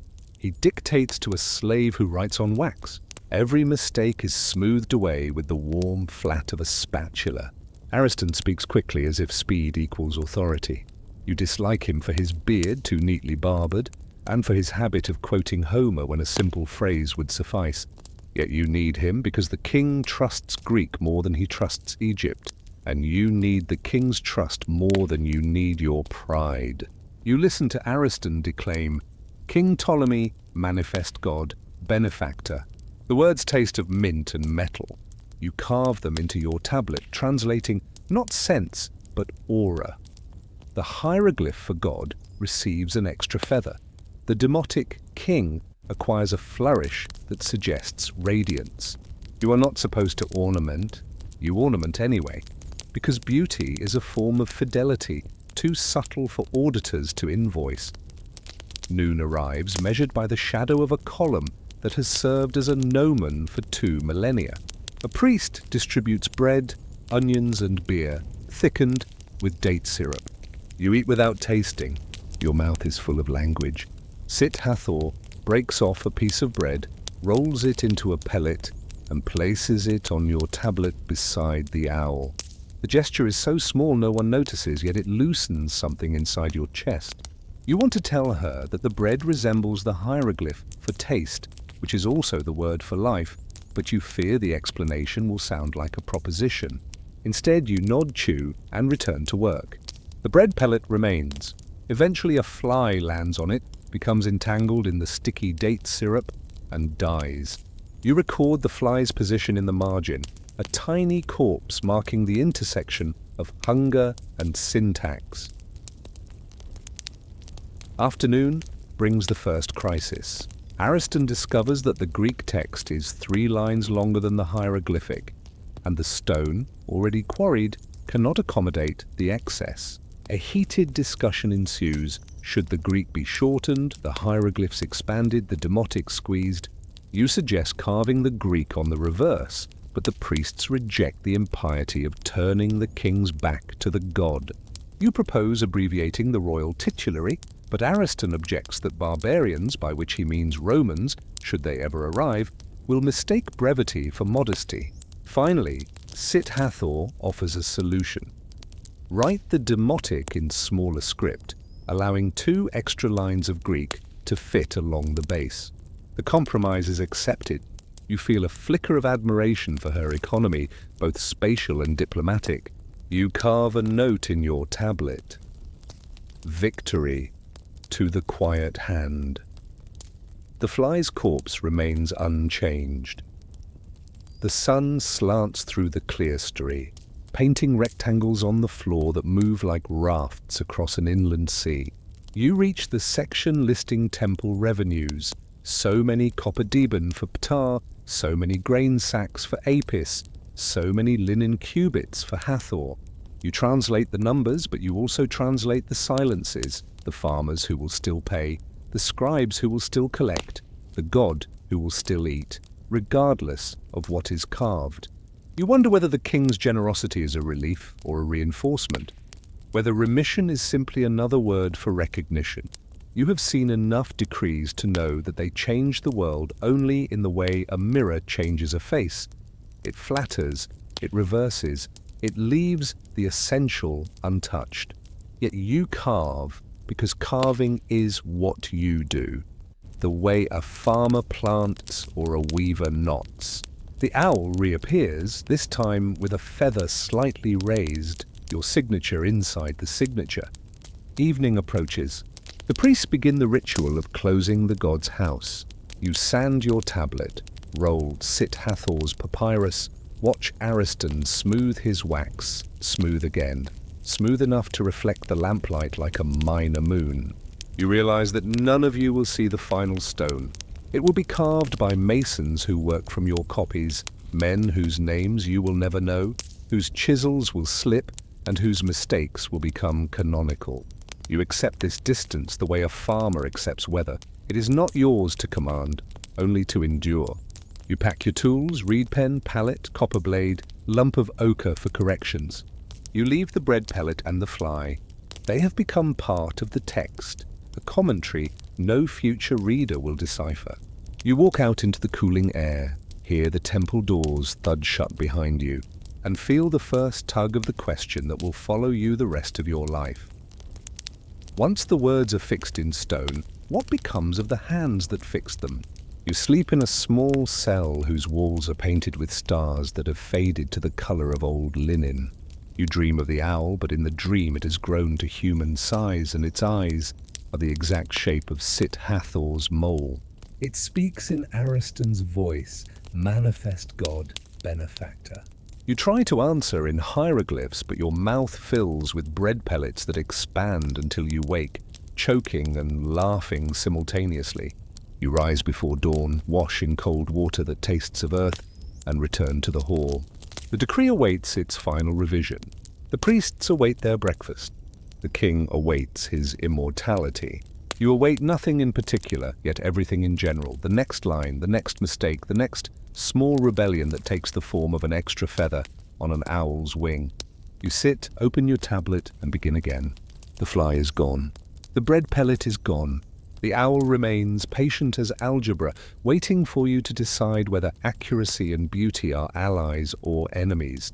You decide they are siblings who quarrel but share the same bed. You carve, and the sound of bronze on cedar is the sound of that quarrel, gentle, perpetual, boring, indispensable. The masons arrive the following week, and with them comes the reality of permanence. They are thick-armed men who smell of wet alabaster, and whose jokes echo off the columns like thrown stones. They carry bronze chisels sharpened to the thinness of conscience. One misplaced blow can erase a priest's title or promote a god. You stand beside them, copies in hand, reading aloud while they chip. Your voice becomes a metronome. The chisel answers in small, precise bites. You discover that translation does not end when the copy is finished. It merely enters a new medium, one that forgets hesitation and preserves only certainty. You watch the owl lose the extra feather you gave it, reduced to the canonical form ordained by precedent. You feel the mild grief of a parent whose child has been trimmed to fit society's door. Sit Hathor works beside you, correcting the demotic as it is carved. Her corrections are whispered, almost apologetic, yet the masons obey with the respect due to anyone who can make language smaller without making it weaker. You notice that she wears the same linen sheath every day, washed at night, dried by dawn, so fine you can see the shadow of her hip bone when the light is behind her. You wonder whether she owns only one or whether she has chosen simplicity as a form of resistance against the opulence of priests. You want to ask, but the chisel strikes drown conversation. Instead, you exchange glances, and the glances become a second text running parallel to the decree. I see you. I know you see me. We are both younger than this stone will be. The text is never carved, yet it persists in visible ink made of retinas and breath. Ariston appears less frequently now that the Greek is being inscribed. He strolls the site like a visiting uncle, offering criticisms that are no longer relevant because the stone cannot be uncarved. You suspect he is bored. The intellectual challenge ended when the text was approved, and what remains is merely craftsmanship, a genre he considers manual.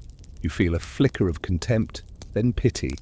He will never know the satisfaction of watching thought become object, of feeling the letter A resist the chisel and then surrender, leaving a white scar that will outlast the white of his beard.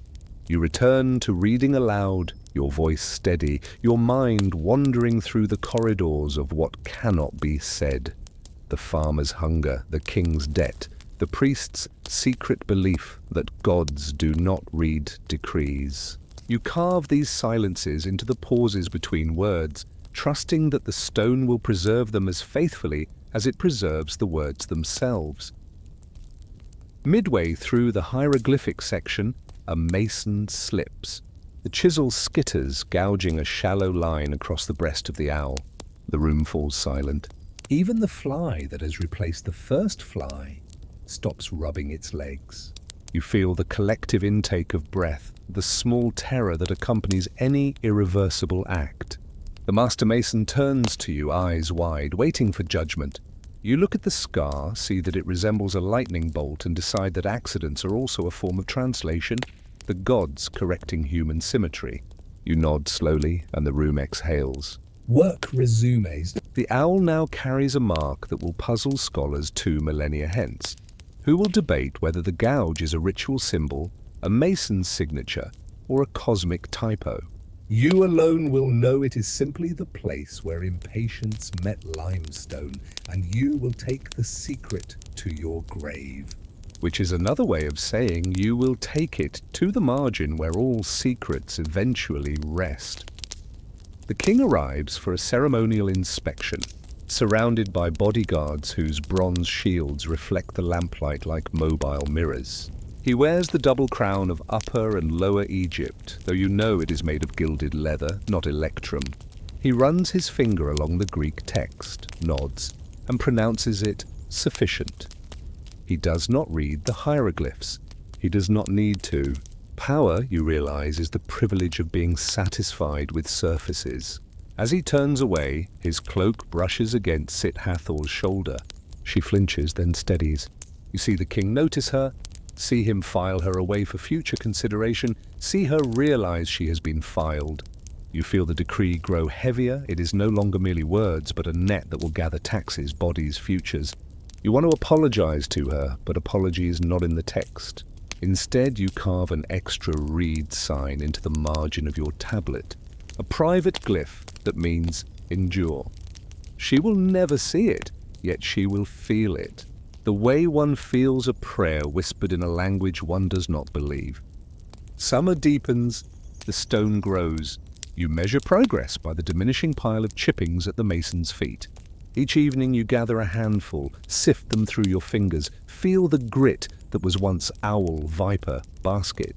You begin to save the finest grains in a small alabaster jar, stopped with wax. You tell yourself it is for ink, but you know it is for remembrance. A souvenir, smaller than a bead, yet heavier than history. The jar fills slowly, like an hourglass that refuses to count. One night you show it to Sithatha. She opens it, sniffs, and smiles. The first time you have seen her teeth, small and white as cumin seeds. She says nothing, but she returns the jar with her thumb covering the opening, as if sealing your secret. You feel the weight of her thumb, long after she has walked away, a phantom pressure that lingers like the after-image of a lamp suddenly extinguished. The final day arrives without ceremony. The masons strike the last blow, sand the surface, wash it with Nile water that dries in seconds under the sun. You walk the length of the stone, reading each line aloud, listening for mistakes. You find none, or rather you find the same number you began with, now frozen into permanence. You feel the peculiar emptiness that follows the completion of any long task. The mixture of pride and redundancy, the sense that you have rendered yourself obsolete. You roll your copies, tie them with date palm fiber, and hand them to the high priest, who accepts them the way a creditor accepts collateral. Without gratitude, without acknowledgement that the debt is imaginary. You turn to leave, then hesitate. You return to the stone, place your palm flat against the carved owl, and hold it there until the granite warms to your skin. You are not blessing. You are saying goodbye. The warmth you feel is not the stone's but your own, transferred and soon to be withdrawn, leaving the granite colder than before. You remove your hand. The owl stares back, unblinking, already forgetting. You walk out of the temple into daylight that feels excessive, as if the world has been overexposed. You carry the alabaster jar in your sleeve, a weight no customs officer will ever tax. Behind you, the stone settles into its new life as a fact, an object, a destination. Ahead of you stretches the rest of your life, which is suddenly larger yet also smaller, like a room whose walls have been removed to reveal a desert. You feel the first stirrings of the question that will accompany you henceforth. What does a translator do when there is nothing left to translate? You consider possible answers, teach, plant, marry, forget. You decide that forgetting is the most honest, though you know you will fail at it the way a scribe fails to leave a margin unmarked. You walk toward the river, toward the ferry that carries farmers and gods and tax collectors, with the same indifferent buoyancy. You do not look back. Looking back is for those who believe the story ends when the carving stops. You believe, though you have no evidence, that the story continues in the space between languages, in the silence that follows every decree, in the small jar of dust that will one day be scattered by a wind that cannot read. You step onto the ferry. It moves, the bank recedes. You feel the question settle into your chest like a second heart. Once the words are fixed, who will remember the hands that fixed them? You do not know the answer, but you suspect it is the same as the question, translated into a language that has not yet been spoken. The years after the decree are quieter than you expected. You return to your village near Sais, take a wife whose laughter resembles the rustle of papyrus, father two sons who learn to write by copying your old exercises on broken pottery. You plant flax, harvest flax, pay taxes. You teach at the local temple school, drilling boys in the alphabet of birds and baskets until they dream in hieroglyphs. You discover that teaching is translation in reverse. Instead of carrying meaning across languages, you carry it backward into innocence. You watch their small hands struggle to hold the reed, And you remember the mason's chisel, the fly's corpse, the bread pellet. You say nothing. Some translations are too heavy for children. Sit Hathor writes from Alexandria. Her letters arrive on papyrus so fine it could be folded into a ring and worn. She describes the library, the lectures, the scholars who debate whether demotic is decay or evolution. She signs with her name, followed by a tiny cartouche, Ptolemy's oval, drawn in ink, the color of midnight. You trace the oval with your finger, feel the raised fiber, and imagine her tongue shaping the Greek vowels that still catch in your throat. You reply on cheaper papyrus, recounting village news. The flood arrived on time, the flax is tall, the boys grew 2 fingers width. You do not mention the alabaster jar, the dust inside, the way you sometimes open it at night and let the grit run across your palm like an hourglass that refuses to count. You sign with your name and a reed sign that means life, though you know she will read it as endure. The letters travel slower than decree but faster than memory. They arrive, they are read, they are folded into a chest whose key is kept inside a knot of hair at the nape of her neck. You wonder whether the knot ever loosens, whether the letters ever unfold themselves and speak in the dark. In the 7th year, a Roman tax collector arrives. He speaks Greek with a Latin accent that turns every sentence into a question. He demands copies of land deeds, harvest records, priestly exemptions. You provide them, copying from temple archives onto papyrus stamped with the prefect's seal. He watches you write, comments that your hieroglyphs look like pictures of dinner. You smile because agreement is easier than explanation. He pays in Roman coin, heavy with the profile of a man who has been dead for 200 years, yet continues to collect interest. You use the coins to buy oil for lamps, meat for feasts, extra years for your parents. You discover that occupation and liberation feel identical to the coin that pays for them. You continue to teach, to plant, to copy. The decree ages in the temple at Memphis, its surfaces growing harder, its letters growing softer, like a marriage that has settled into companionship. Your sons grow. The elder prefers numbers. He can calculate the volume of a granary before he can spell Osiris. The younger prefers stories. He recites the legend of Isis in a voice that cracks like green kindling. You give them each a gift. To the elder, a counting board. To the younger, a scrap of papyrus bearing the cartouche of Ptolemy. You tell them the oval contains a name that once ruled the world, though you do not mention that the name also contains your own youth. They accept the gifts with the absent gratitude of children who assume parents are immortal. You watch them sleep and wonder whether they will become translators or translated, whether they will carry languages forward or be carried by them. You decide the distinction is less important than the carrying itself. You kiss their foreheads. Their skin smells of dust and honey, the perfume of every childhood since the first harvest. You continue walking until you reach the river, the same ferry, the same indifferent buoyancy. You board. The ferryman does not recognize you or pretends not to. You sit amidships facing upstream, watching the water erase your reflection faster than you can form it. You remove the alabaster jar from your sleeve, open it, and pour the remaining dust, a teaspoon's worth, into the river. The current accepts it without comment, the way a lexicon accepts a new word that will never be used. You pocket the empty jar. It will serve as your urn, though you have nothing left to place inside except the memory of memory. The ferry reaches the opposite bank. You disembark. You do not look back, because looking back is for those who believe the story ends when the page turns. You believe, though you have no evidence, that the story continues in the space between pages, in the margin where flies die and bread pellets crystallize into amber. You walk until the path narrows into a track that narrows into a seam between fields of flax that will be harvested by hands that have not yet learned to write. You sit beneath a sycamore whose roots have consumed the boundary stone marking the edge of your property. The tree offers shade, silence, and the faint scent of sap that smells like wet linen. You open your mouth to speak, then realize you have no audience except the tree. which understands only the language of chlorophyll and drought. Instead, you write with your finger in the dust. The reed sign, the owl, the basket, the lightning scar. The wind erases them as you finish. You write them again.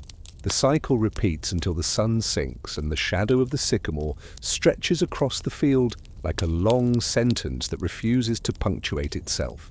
You lie down inside the shadow, feeling the coolness seep into your spine. The way ink once seeped into papyrus. The way meaning once seeped into you.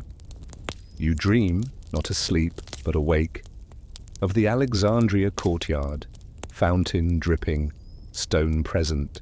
In the dream you are young, reed pen steady, sit Hathor beside you copying demotic with the mouse whisper stroke.